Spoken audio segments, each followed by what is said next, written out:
இந்த பதிவை நீங்க பாக்குறீங்கன்னா இது சாதாரணமான கோயின்சிடன்ஸ் கிடையாது. இந்த பதிவை நீங்க பார்க்கணும் அப்படின்னு பிரபஞ்சமே உங்களை தேடி இந்த பதிவை கொண்டு வந்து விட்டுருக்கு. ஏன் தெரியுமா? Before that, நான் உங்கள் சாரா, the Empress of Tarot and Spiritual Healer.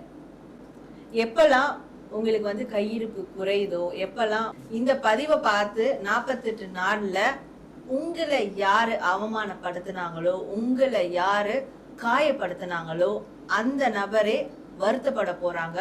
48 நாள்ல அந்த நபரே உங்ககிட்ட வந்து சாரி கூட நிறைய பேருக்கு கேட்பாங்க. நேரடியாவே வந்து சாரி கேட்பாங்க, இல்ல அவங்க மனசு வருந்துவாங்க. அப்படி அவங்க மனசு வருந்துறாங்க அப்படின்றத நீங்க கன்ஃபார்ம் பண்றதுக்கு உங்களுக்கு ஒரு சைன் கிடைக்கும். அந்த சைன் என்னன்னா, 48 நாட்களுக்குள்ள உங்களுடைய கனவுல அந்த நபர், உங்களை காயப்படுத்தின அந்த நபர் வந்து உங்ககிட்ட நல்ல விதமா பேசுற மாதிரி ஒரு கனவு வரும். அந்த கனவு வந்துருச்சுன்னா கண்டிப்பா அவங்க வருத்தப்பட்டு இருக்காங்க. நிறைய பேருக்கு அவங்க உண்மையாவே உங்ககிட்ட வந்து சாரி கேட்பாங்க. அப்ப இப்ப சொல்லுங்க, இந்த பதிவு உங்களுக்கானது தானே? உங்களுடைய வாழ்க்கையை மாத்தக்கூடிய பயனுள்ள பதிவுகளை நீங்க பார்க்கணும்னா நம்ம பேஜை ஃபாலோ பண்ணி